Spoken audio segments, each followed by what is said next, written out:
was Rishi Kapoor's life as a son of legendary filmmaker actor Raj Kapoor? Was Bobby an easy film to make? Why Rishi Kapoor was called Jersey Man? Did Rishi Kapoor once bribe to buy an award? What happened when Rishi Kapoor met Dawood Ibrahim? How once Rishi Kapoor saved a temple from being demolished? Stay tuned to know answer for all of these.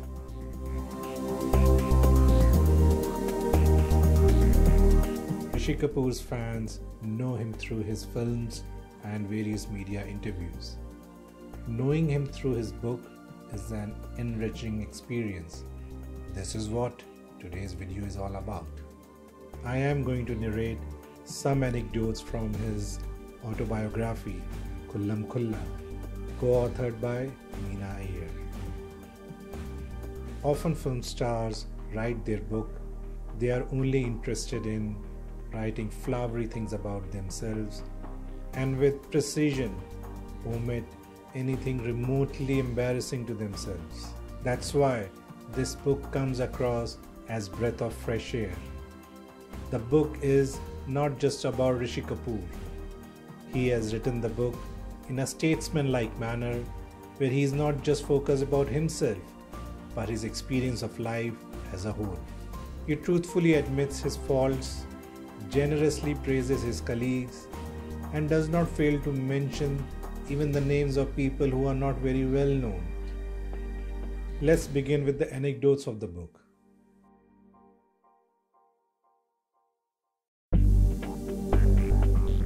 Rishi Kapoor writes that Kapoors were proud of their association with film industry. Unlike some of the other film families who shielded their children from film industry, children in Kapoor's family were never discouraged to visit a film studio. Raj Kapoor was never shy to bring his children in public. In fact, he once filmed a line from a song on his 3 oldest children. Rishi Kapoor made his acting debut when he was just 2 years old. In a passing shot in Raj Kapoor's 1955 film Shri 420, Rishi appeared with his 2 older siblings.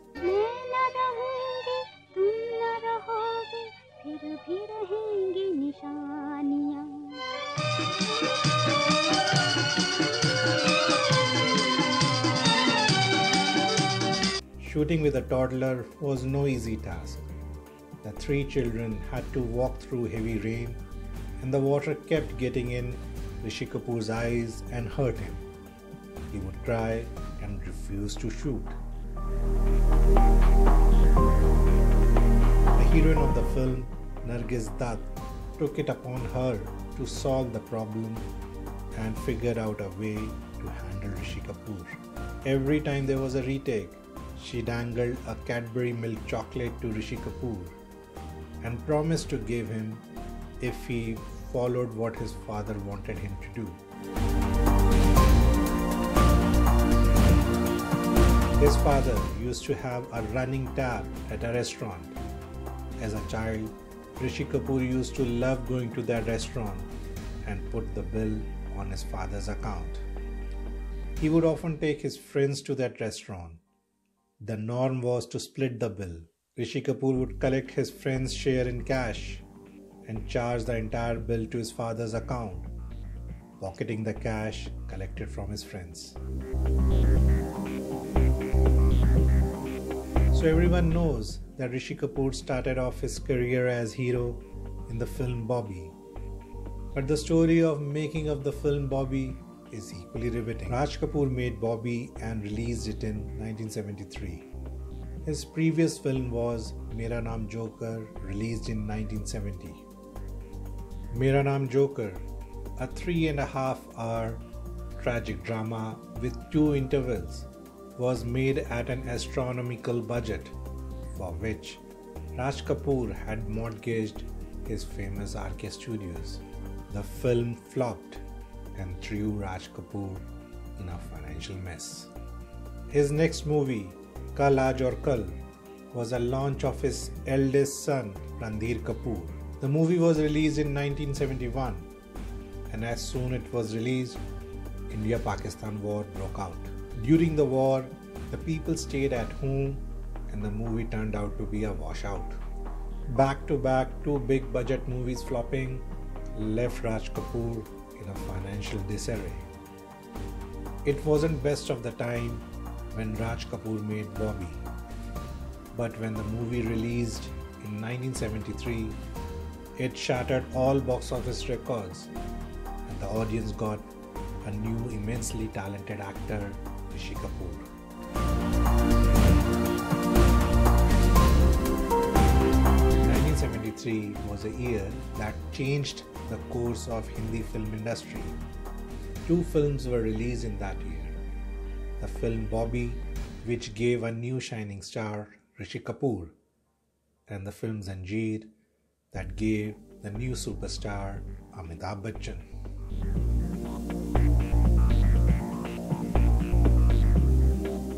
They both did quite a few films together and displayed brilliant camaraderie on screen, but their start wasn't so smooth.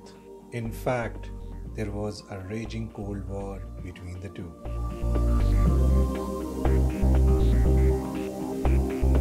Rishi Kapoor writes in his book that in 1970s, film awards were a big thing and winning it was a matter of honor. With the success of Bobby, Rishi Kapoor was hopeful to win the Popular Actor Award. With performance in Zanjeer, Amitabh was equally a strong contender. Rishi Kapoor admits in his book that in his desperation to win the award, he offered to bribe the award organizer with 30,000 rupees and bought the award. Amitabh Bachchan got to know about Rishi Kapoor's act of bribing the award. Rishi Kapoor writes that perhaps feeling cheated, Amitabh Bachchan turned cold and indifferent towards Rishi Kapoor. However, the strain between the two evaporated and they were doing several films together. One of them was the film Coolie. 29th July 1982 was the day when Amitabh Bachchan suffered a life-threatening injury on the sets of Coolie and was declared clinically dead for a few minutes. Everyone knows about it, but what is really known that on the morning of 29th July, for the same film, Rishi Kapoor was shooting a stunt sequence. Amitabh was present on the set and he sensed something was not quite right. So he asked the safety arrangements of Rishi Kapoor to be checked.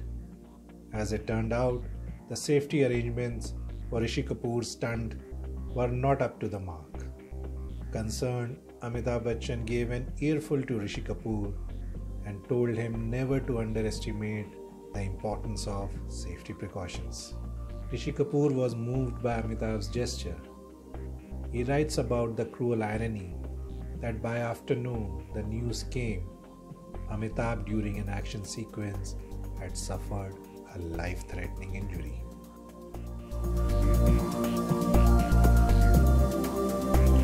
Rishi Kapoor worked in a time when actors took active participation in music creation for the film. The songs used to be lip-synced and the actors understood the critical part music played in enhancing their on-screen appeal.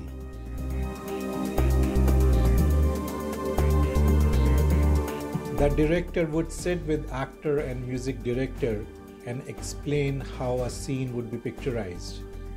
The music director would create a tune.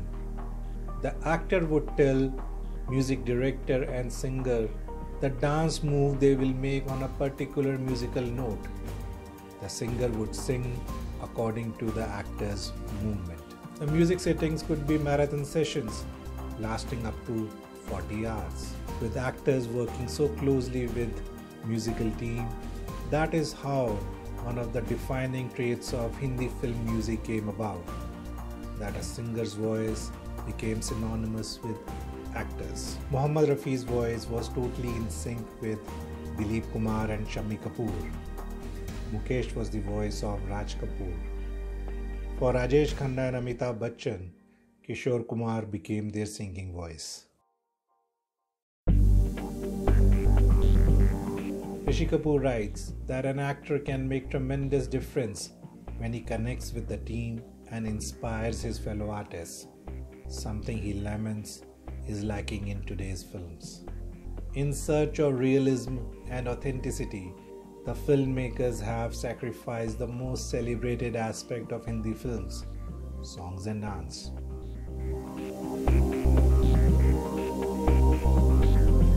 As an effervescent romantic hero, Rishi Kapoor was famous for wearing jerseys in most of his films. In fact, in 1970s and 80s, Rishi Kapoor was called the Jersey Man. In that era, jerseys were not available in India. Rishi Kapoor used to travel extensively and would collect it from different parts of the world. At one point, Rishi Kapoor had 600 jerseys in total. Sadly, all of them had to be thrown away because they were put on hanger and they went limp. Post the success of Bobby, Rishi Kapoor became a blue-eyed boy in Hindi film industry. The filmmakers were clamoring to work with him. But Rishi Kapoor found himself in a problem of strange sorts. The problem was shortage of female actors to be paired with Rishi Kapoor. Her Bobby co-star Dimple had married and retired from films. All other actresses were older than Rishi and looked older too. Out of necessity, the filmmakers started pairing Rishi Kapoor with new faces. In the process, Rishi Kapoor created an unbroken record of pairing with 30 new heroines. There is a world of difference between Rishi Kapoor of 1970s and 80s and the one in 21st century, and it is not just about the weight. Rishi Kapoor as romantic hero performed roles that did not require much preparation. Not just him, other leading men did the same. As a hero in Hindi films, the template for a leading man is practically the same in every film. With really, they get an opportunity to experiment. Rishi Kapoor's repertoire of acting skill came out with a bang as a character artist in his second innings. One of the first roles Rishi Kapoor ever prepared was for Rauf Lala in 2013 film Agnipath. The role was of a dark, evil character involved in drug and prostitution business. He continued with some memorable performances in films like Mulk, Aurangzeb, D-Day, where he portrayed Dawood Ibrahim.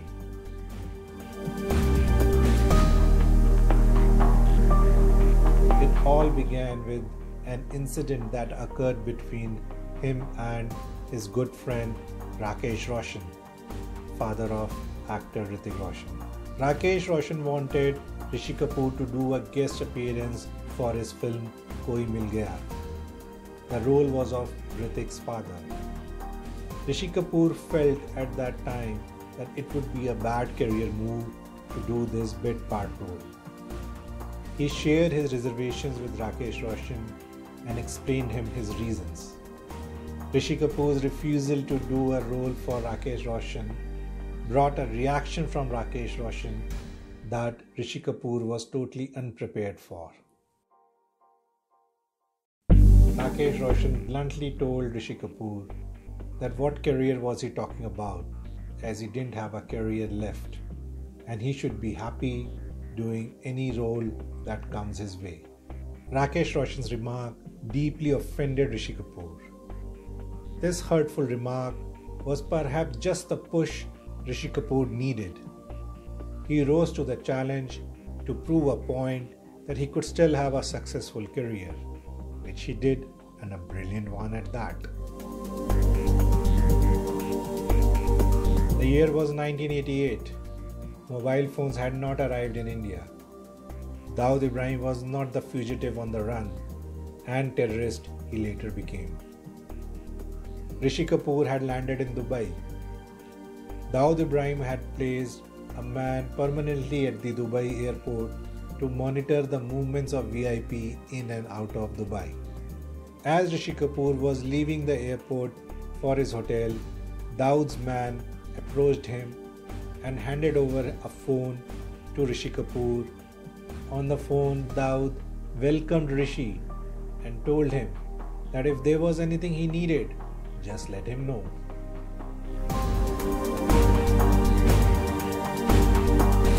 Dawood also invited Rishi to his house. Rishi writes in his book that he was taken aback, but he assured Dawood that he would think about it. Rishi Kapoor was staying in Hyatt Regency in Dubai.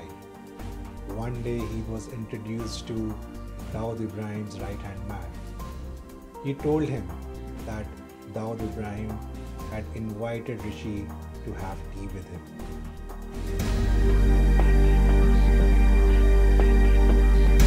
Rishi Kapoor writes that he felt no harm in meeting Dawood Ibrahim. The 93 Mumbai bomb blast had not happened, and Dawood was not the enemy of the state at that time. At least that's the impression Rishi writes he carried about Dawood. Rishi was picked from his hotel in a beaming Rolls Royce. Instead of taking straight to Dawood's residence, Rishi was driven around in circles so that the exact location of Dawood Ibrahim's residence remained unknown to Rishi Kapoor. Rishi Kapoor was initially nervous but was soon put at ease, and he and Dawood Ibrahim had rounds of conversation that lasted for 4 hours. Dawood thanked Rishi Kapoor for glorifying his name. Perplexed, Rishi asked, "How?" Dawood said Rishi's name in the movie Tawaif was Dawood, so he was pleased that Rishi had unwittingly glorified his name.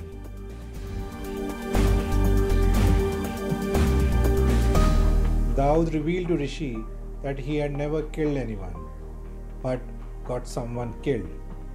He claimed to have someone shot in a Mumbai court for lying. The man was shot through his tongue and then his brain. This real-life incident was used by film director Rahul Raval in a courtroom sequence in his 1985 film Arjun.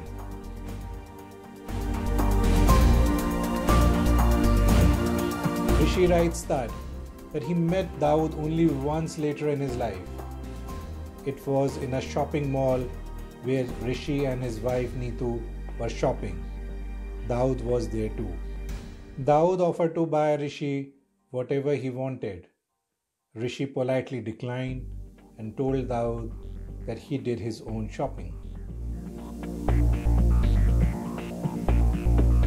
Rishi Kapoor writes that during this conversation, Dawood told him that several politicians in India are in his pocket and he will get no justice in India. Finally, Rishi told Dawood that he is an actor and he wants to keep out of this. Dawood understood his message, and after that, Dawood and Rishi Kapoor never had any interaction. He once joined hands with Sunil Gavaskar, the legendary Indian batsman, to save a temple from being uprooted. A temple in London was at risk of being uprooted by the local council. The temple's trust was fighting the case in court and had shortage of funds for legal battle. Rishi Kapoor and Sunil Gavaskar joined hands and took it upon themselves to save the temple, and they undertook a walk to raise the funds. Their efforts paid off and enough funds were raised. The trust was able to win the case and the temple stayed. Both Rishi Kapoor's and Sunil Gavaskar's names were inscribed on a wall inside the temple. I'll leave that for you to explore from the book. If you like this video, you know what to do. Thank you for watching.